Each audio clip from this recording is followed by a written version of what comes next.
দেশে সংস্কার প্রয়োজন।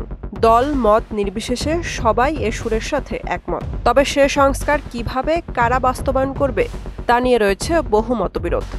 একই সভায় একই টেবিলে সবাই একত্রিত হলেও মতাদর্শে রয়েছে ফারাক। একদিকে বিএনপি চায় না এমন কোনো সংস্কার হোক যে নির্বাচনে দেরি হতে পারে। তাদের দাবি অত্যাবশ্যকীয় সংস্কার শেষ করে যত দ্রুত সম্ভব নির্বাচন করা হোক। অন্যদিকে জামায়াতের দাবি সংখ্যানুপাতিক নির্বাচন। আর নতুন রাজনৈতিক দল জাতীয় নাগরিক পার্টি এনসিপি চায় সেকেন্ড রিপাবলিক বাস্তবায়ন করতে। সংস্কারের লক্ষ্যেই গত বছরের সেপ্টেম্বরে 2 দফায় 11টি সংস্কার কমিশন গঠন করে অন্তর্বর্তী সরকার। এরই মধ্যে গত মাসে 6টি সংস্কার কমিশন পূর্ণাঙ্গ প্রতিবেদন জমা দিয়েছে।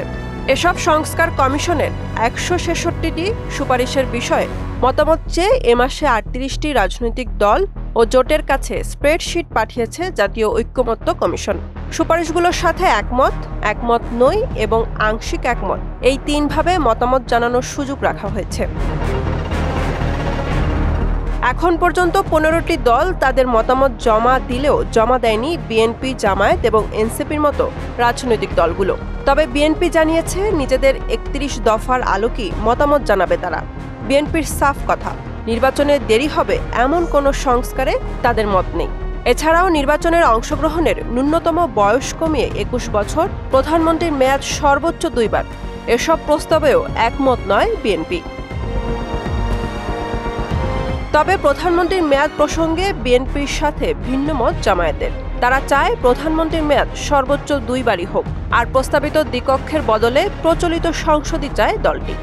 তবে তারা সংখ্যানুপাতিক পদ্ধতিতে নির্বাচনের পক্ষে। আর ছাত্র জনতার অভ্যুত্থানে উঠে আসা নতুন রাজনৈতিক দল এনসিপি সংস্কারের বিষয়ে স্পষ্ট কোনো মতামত না দিলেও তারা সেকেন্ড রিপাবলিক প্রতিষ্ঠার দাবিতে অনড়। অর্থাৎ গণপরিষদের নতুন সংবিধান প্রণয়নের দাবিতেই সোচ্চার নাহিদ ইসলামের এনসিপি।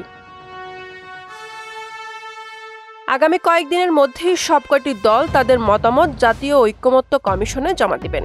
এর মধ্যে দিয়ে দলগুলোর নীতি মতাদর্শ জনগণের কাছে আরও স্পষ্টভাবে ফুটে উঠবে।